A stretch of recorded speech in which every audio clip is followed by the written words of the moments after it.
Bom dia. Muitas coisas me vieram à cabeça nestes últimos minutos. Sinceramente, não sei muito bem por onde é que começar. Sei que tenho formigueiro no estômago. Sei que tenho uma grande responsabilidade. Sei que ultimamente Deus me quebranta por tudo e por nada. Sei muitas coisas, mas como dizia alguém, só sei aquilo que nada sei. Mas sei sim que Deus me ama e também sei sim que Deus te ama a ti. Amém? Senhor Deus, e peço-te nesta manhã, Senhor, que me dês a tua graça. Sobre todas as coisas, Senhor, que eu possa expressar a palavra que tu puseste no meu coração, Senhor, para quem nos está a ver, a ouvir e quem está aqui presencialmente, Senhor. Destapa os nossos ouvidos, Senhor. Destapa o nosso entendimento, Senhor. Prepara o nosso coração, Senhor. E que a tua palavra, Senhor, seja pregada, Senhor, com o selo do teu Espírito, Senhor. Por isso, Pai Deus, ajuda-nos nesta manhã, Senhor, a poder compartilhar a tua palavra. Em nome de Jesus. Amém. Glória ao Senhor. Como te dizia, vinha-me nestes minutos muitas coisas à cabeça relativamente àquilo que tenho para te compartilhar. E eu chamei-lhe conceitos errados. Eu não sei se sabes o que quer dizer um conceito. O conceito é algo que se concebe num pensamento sobre algo físico ou sobre alguém. E muitas das vezes o que acontece na nossa vida é que, pelas diversas circunstâncias, pela educação também, por que não dizê-lo, pela experiência de vida, pelos atalhos, pelas ilusões, como dizia o pastor Arão, que nos metemos no trilho da nossa vida, leva-nos muitas das vezes a ter conceitos errados das coisas. E eu gostaria de te compartilhar uns versículos que também tive a oportunidade de falar deles na última vez que estive na igreja de Setúbal. E é em 1 Coríntios, no capítulo 1, do verso 26 ao 31. Eu escolhi uma tradução de uma versão, que é a versão Nova Internacional, que está, no meu entender, tem uma linguagem muito mais acessível. E então escolhi, eu não sei se o que vai passar ali, mas é a mesma coisa, só que este tem uma linguagem mais comum, mais do dia a dia. E diz assim a palavra de Deus, em 1 Coríntios 1, do 26 ao 31, observem entre vocês mesmos, queridos irmãos, que poucos de vocês que foram chamados eram sábios de acordo com os padrões humanos. Alguém se identifica? Só ali mas ninguém se identifica? Quer dizer, todos nós éramos diferentes, não é? Ok.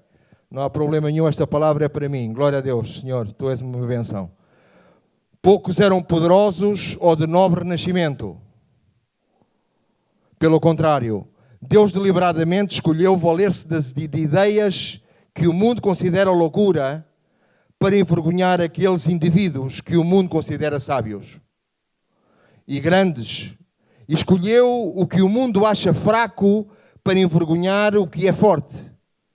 Ele escolheu o que é insignificante e desprezado pelo mundo e que não é levado em conta absolutamente para nada e utilizou para reduzir a nada aqueles que o mundo considera grandes, para que ninguém em parte alguma se vanglorie na presença de Deus, porque é exclusivamente por iniciativa de Deus que vocês têm essa vida por meio de Cristo Jesus.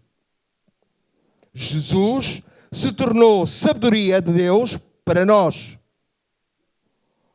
Ou seja, justiça, santidade e salvação. Tal como se diz nas Escrituras, se alguém se quiser gloriar, que se glorie somente em nome de Jesus Cristo. Amém? Glória ao Senhor, que o Senhor abençoe a sua palavra. Amém? Esta é a condição, quer tu queiras, quer não, que Deus foi por ti. Tenhas o 12º, tenhas curso superior, tivesses vindo de uma família humilde, trabalhasses no campo, fosses o que fosses, o teu pai tivesse mundos e fundos, a tua família seja poderosa ou não seja, a condição na qual Deus trouxe aqui é que realmente Deus viu em ti debilidade. E talvez esse conceito, que talvez ainda impera dentro do teu coração, muitas das vezes impede que Deus se manifeste na sua vida. E vou-te contar uma história. Uma história porque tenho um tempo reduzido e realmente isto torna-se complicado quando Deus te mete muitas coisas no coração. Eu vou-te contar a história de Naamã. E vamos a 2 de Reis, no capítulo 5, no versículo 1. Diz que Naamã, comandante do exército da Síria, era grande homem diante dos seus senhores e de muito conceito. Porque por ele dera vitória à Síria, o Senhor. E ele era herói de guerra, porém leproso. Naamã tinha um grave problema. Amém? Qual é que era? Qual é que era? Sim? Ou acho que esse não era o problema de Naamã? Calma, já lá vamos. Vocês disseram que era leproso, ok? Eu ouvi.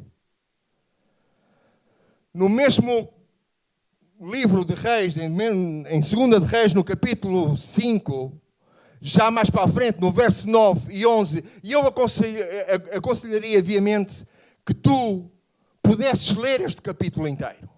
E conseguisses perceber que a figura de Naamã, que está tipificada na Bíblia, é o homem de hoje em dia.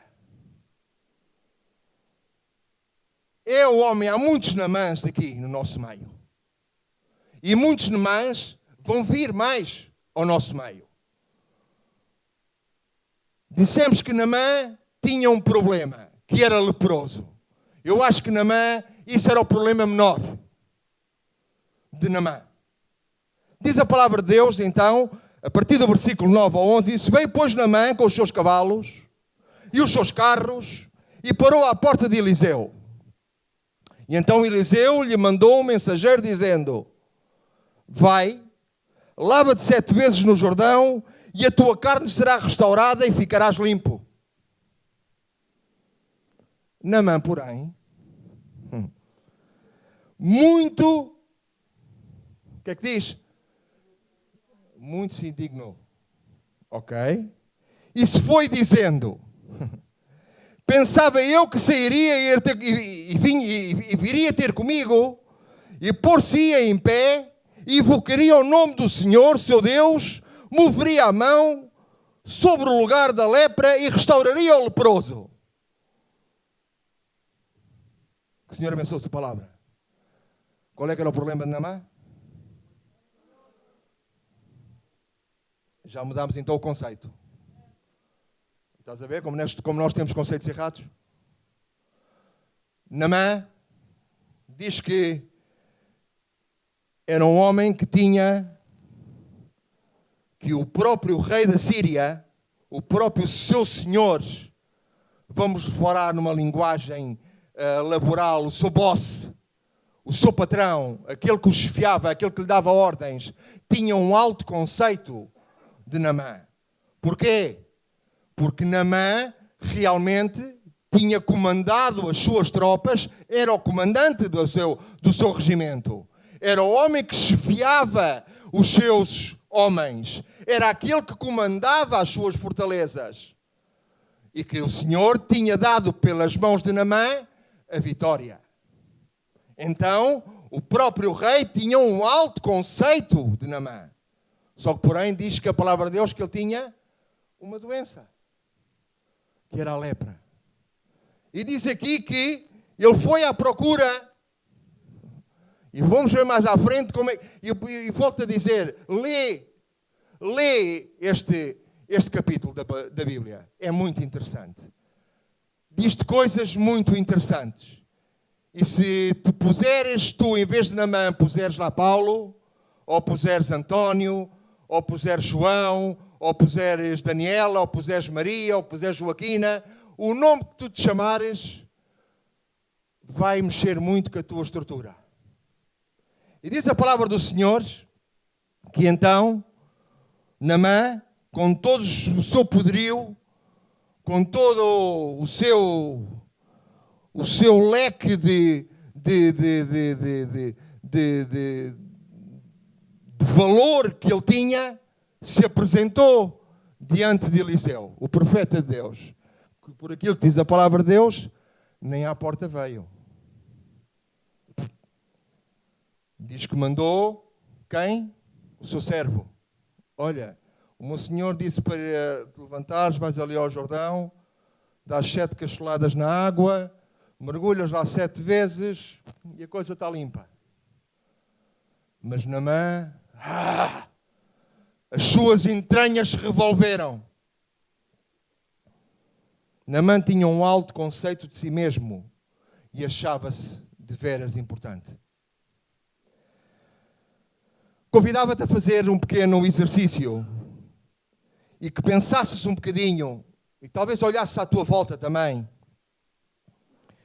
e vês quão difícil é para as pessoas, quando se veem importantes, quando têm um conceito mais elevado de si mesmos, renderem-se a Deus.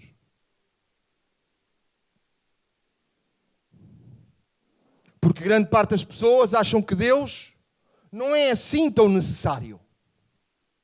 No fundo, pensam que tudo o que conseguem, bens, seja móveis ou não, recursos financeiros, bons trabalhos, foram fruto e exclusivamente fruto do seu suor, do seu empenho, da sua sabedoria, daquele currículo que durante tantos anos tiveram na escola e que aprenderam e que lutaram e que batalharam e que tudo isso realmente foi o que lhe valeu para conseguir tudo aquilo.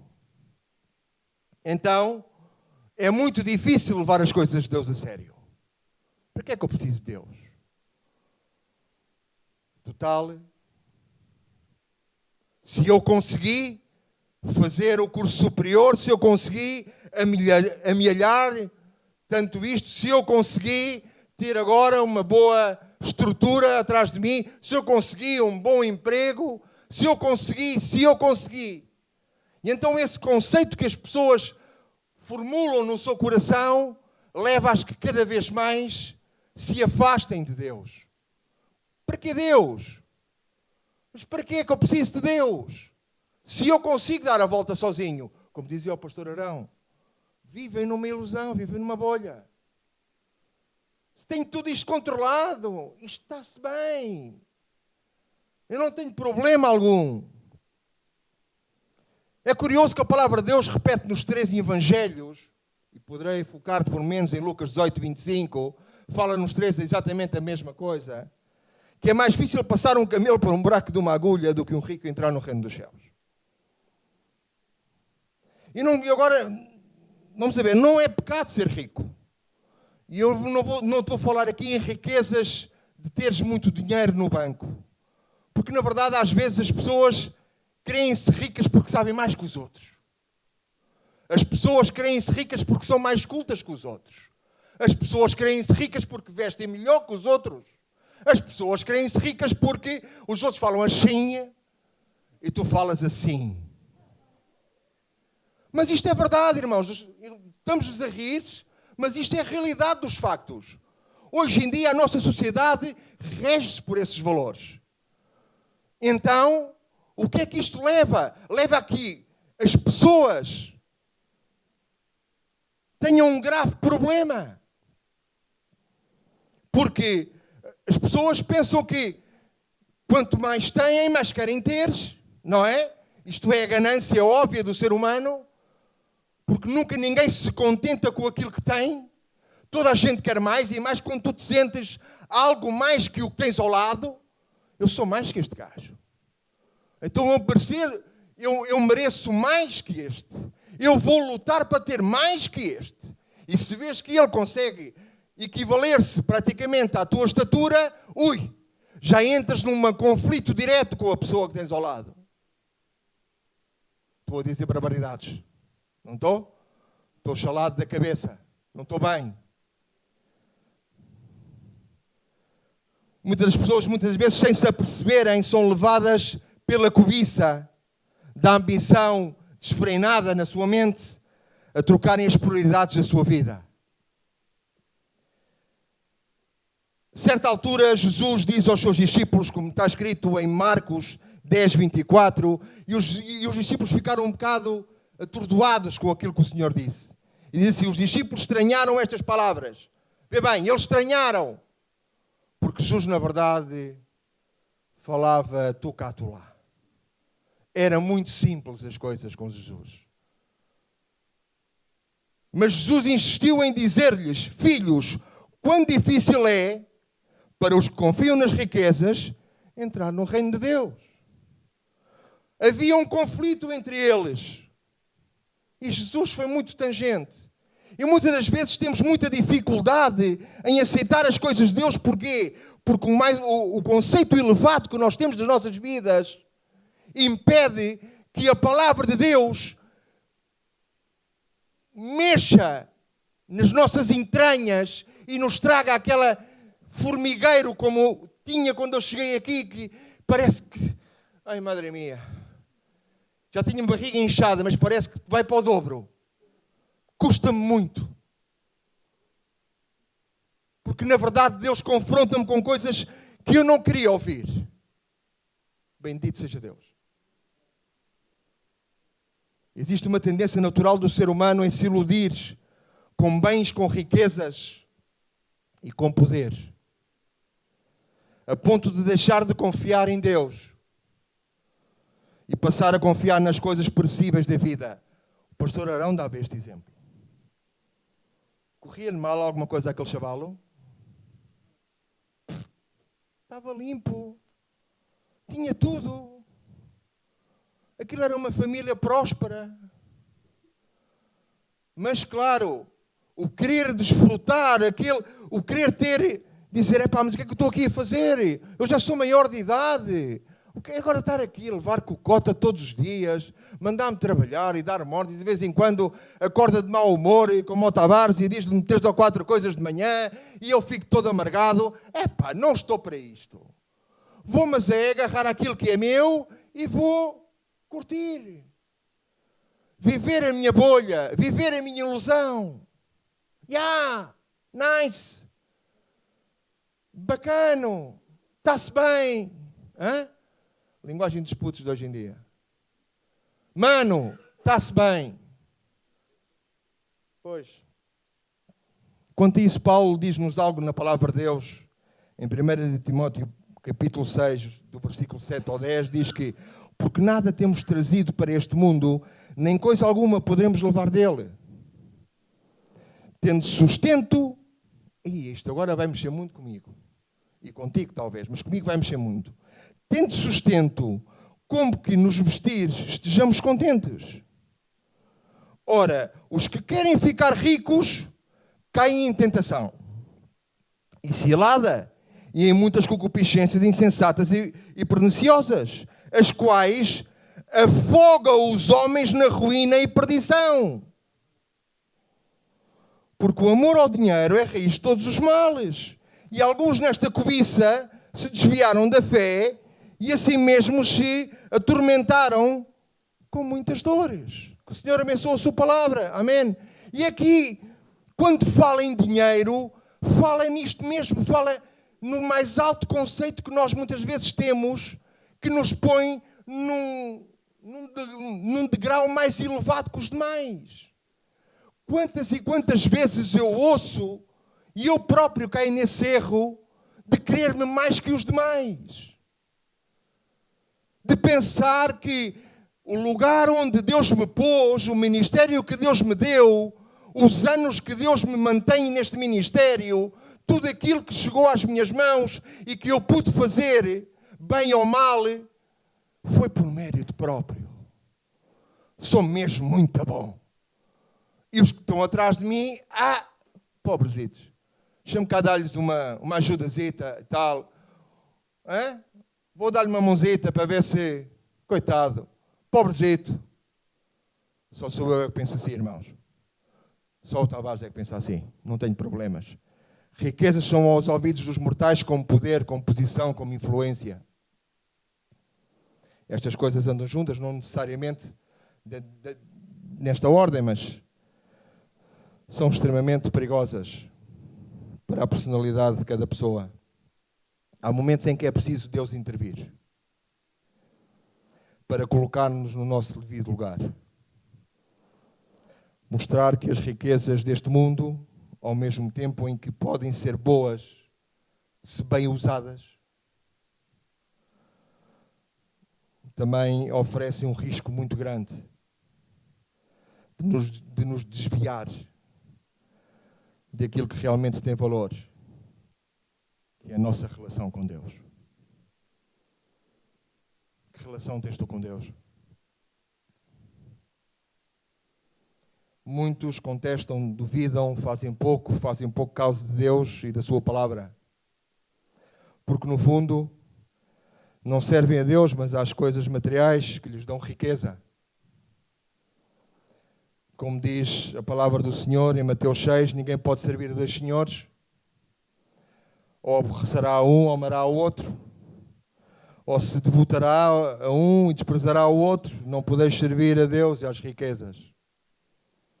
O problema de Naamã não era de ser poderoso aos olhos dos homens, mas de ser poderoso aos seus próprios olhos. Porque se tu leres este capítulo de Naamã, vês que ele não se apresentou diante de Eliseu de qualquer maneira. Ele levou a sua comitiva. E não somente isso lhe bastou. Ele queria comprar o serviço ao servo de Deus.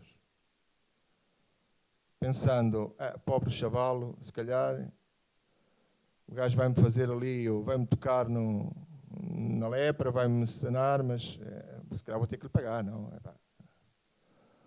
Não faz muito sentido. Muitas das vezes queremos negociar com Deus. Achava-se que a posição que ocupava lhe dava direito de decidir as coisas, segundo o seu raciocínio. Da sua maneira, pelo facto de ocupar um posto de destaque diante de todo aquele império do rei da Síria. Todos os dias, irmãos, à nossa volta, vemos e ouvimos de pessoas que, pelo fato de subirem alguns degraus na vida,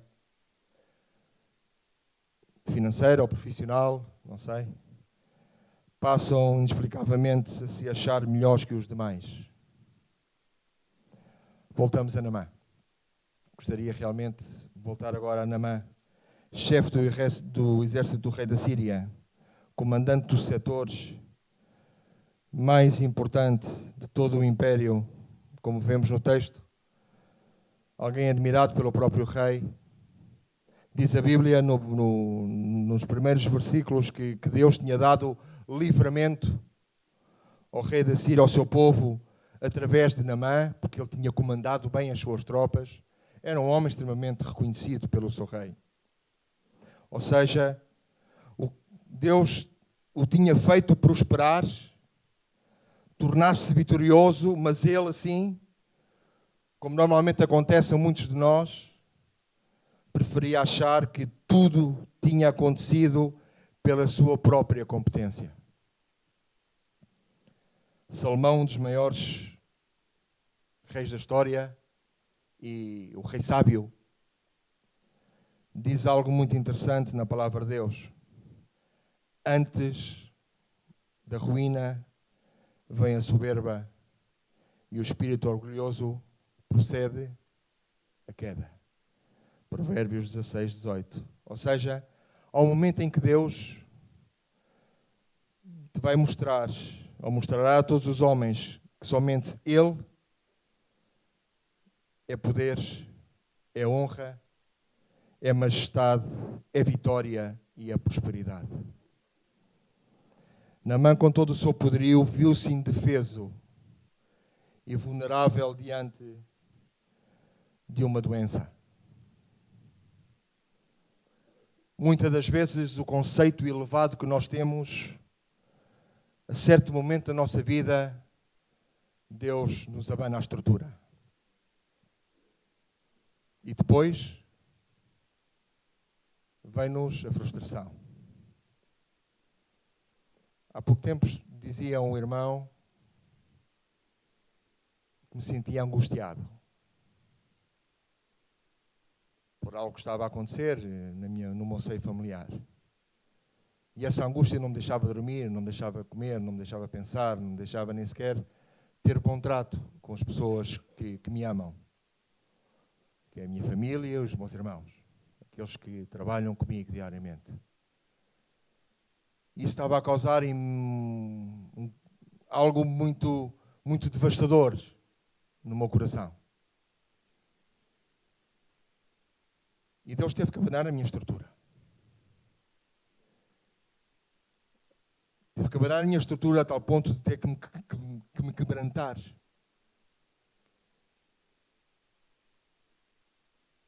E glória a Deus que Deus ainda consegue ter esse dom de poder quebrantar a minha vida.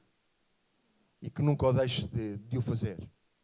Porque aí desperto para a vida. Porque às vezes realmente começo não de uma forma propositada, porque não o faço. E Deus sabe que não o faço.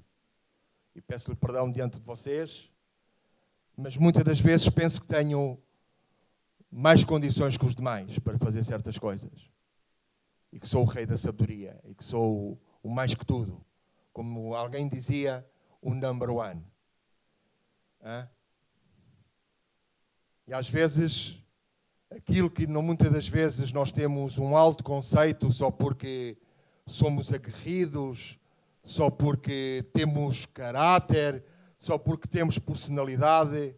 Ontem vi alguém na televisão que chorava que nem uma criança. Pois é. Quando às vezes temos o mais alto conceito, como dizia o pastor Arão, cai-nos a ficha. E Deus troca-nos as voltas. Naamã tinha tudo aquilo. Era um homem que realmente tinha prestígio junto do seu rei, diante dos seus soldados. Era um homem que ordenava bem o seu exército, ao ponto de ter podido dar livramento àquele povo. Tudo aquilo mexia, mas a sua lepra continuava lá. Era hora de descer do seu pedestral. E é hora hoje para ti e para mim de descermos do nosso pedestral. E Deus começa a humilhar o grande comandante, fazendo-lhe dar ouvidos a uma menina, que inclusive era daquelas que nós temos do montão. Soa isto? Aquelas que nós não damos muito valor. Está aí. Essa! Mas curiosamente essa menina disse-lhe: meu comandante, meu chefe, meu senhor, tu tens lepra, mas eu conheço alguém. Eu conheço alguém. Alguém que faz parte da minha família, que tem o meu Deus, e Ele pode dar livramento a essa doença que tu tens. Tu és potente, tu és valioso, tu és um grande comandante, mas vai lá. E numa primeira abordagem, aquele homem irou-se, ficou extremamente... Olha a catraia. Olha, agora está...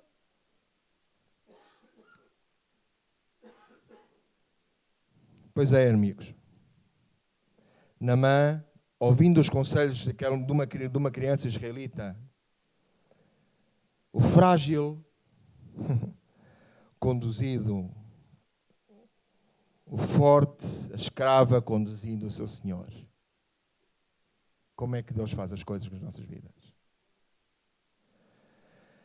quem não aceitava ser conduzido, quem se achava ao máximo, de repente, a sua escrava, a sua serventa, aquela que talvez lhe limparia as alpercatas, aquela que fazia o serviço talvez mais desprezível, ele teve que ceder e teve que dar-lhe ouvidos. A cura do seu problema não estava na sua fama, não estava no seu alto conceito. A cura tampouco estava nas mãos de um homem de Deus. Alguém que morava numa casa humilde, completamente diferente da residência do chefe do exército do rei da Síria. Algo completamente diferente, mas sim na confiança e na fé que o servo de Deus lhe tinha dito para fazer. Mas ele não se deu por vencido, não se rendeu às circunstâncias. Naamã era extremamente orgulhoso. Então, mas, afinal de contas, ele era o poderoso Naamã. Tinha que dar alguma demonstração da sua força. Resolveu levar presentes ao profeta. Porque, como eu te dizia há pouco, Naamã não foi só. Ele levou uma grande comitiva, levou carros, levou cerca de 70 quilos de ouro. Ele, sei lá o que é que aquele homem levou para demonstrar a sua grandeza. Quer dizer, ele continuava a ser o poderoso Naamã. Mas o homem estava leproso. Ele queria causar boa impressão, mostrar que apesar de estar ali para pedir ajuda, também tinha algo para oferecer em troca. Irmão, ouve uma coisa. Deus não quer nada de ti. Simplesmente que o adores em espírito e em verdade. Simplesmente Ele quer a tua adoração, irmão. Tudo o resto que tu fazes é peanut. É bola. Zero. Nada. O bom contabilista que és, o bom administrador que és, o bom responsável que és, o bom tudo aquilo que tu possas ser, para Deus isso serve zero. Aquilo que Ele quer realmente é que tu te rendes o teu coração. Amém, irmãos? Isso é aquilo que realmente conta para Deus. Ele não estava interessado em nada.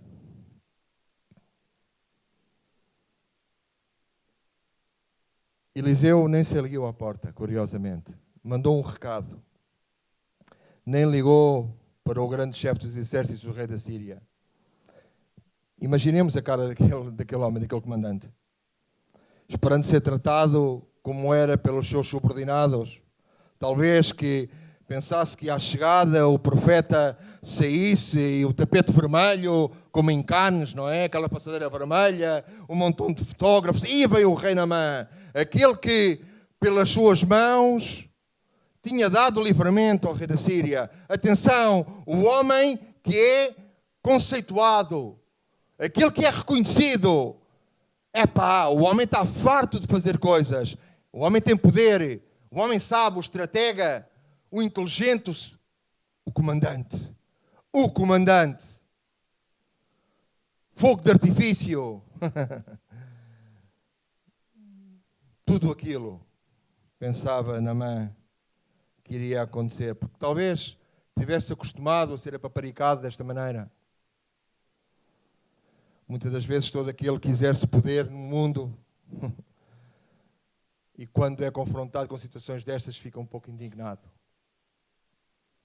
Mas ele nem saiu à porta. Afinal, o rei Naamã, ou o comandante Naamã, era mais um do que aqueles que Eliseu iria receber. E mandou o seu servo à porta. Nem os presentes lhe impressionaram, nada. Vestidos, nem ouro, nem prata, nada chamou a atenção. Irmão, simplesmente o seu servo disse-lhe, olha, Naamã, o meu senhor, aquele que está lá dentro, talvez a ler a bola ou a ver as notícias, disse-me que para isso ali há aquele rio e que mergulhos 7 vezes. 7 mergulhos, nem 6, nem 8, nem 10, 7. Somente 7.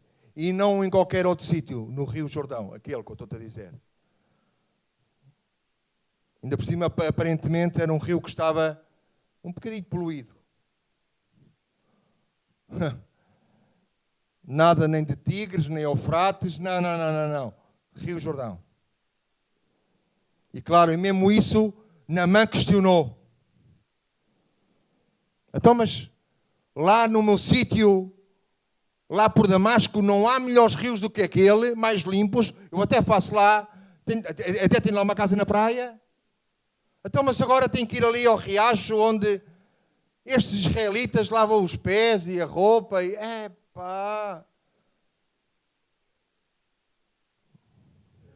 Era isso ou viver com lepra? O que é que tu queres fazer, irmão? Continuar a viver no teu mais alto conceito, teres uma mais alta conceitura da tua vida, ou realmente humilhaste a evidência e rendeste aos pés de Cristo?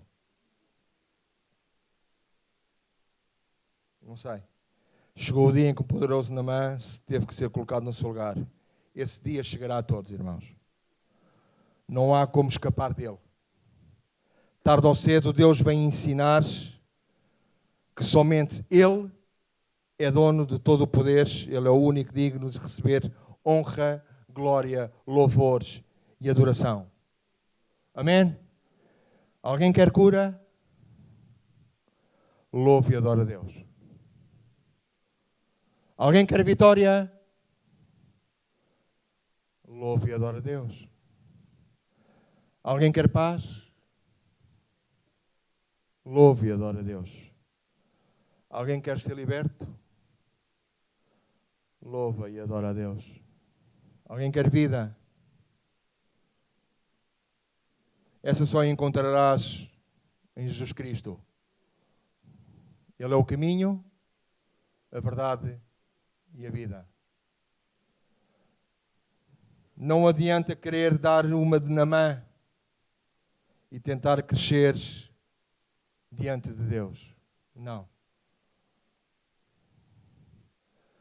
E há pouco tempo compartilhei algo num carro com um irmão e dizia-lhe que é nas debilidades e é nas fraquezas que Deus se glorifica nas nossas vidas. Não é em nada mais.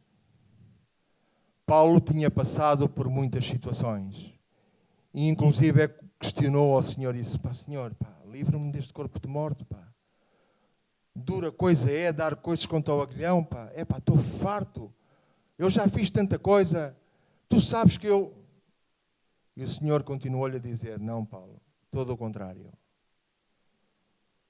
É necessário que tu, nas tuas debilidades, tu possas glorificar.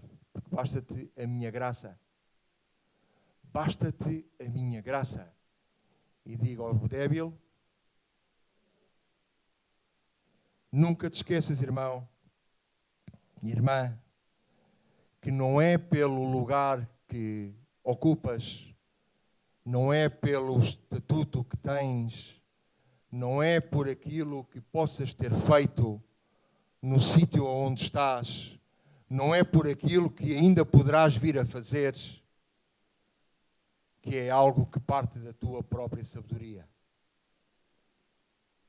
Queres que te volte a recordar de onde Deus nos trouxe?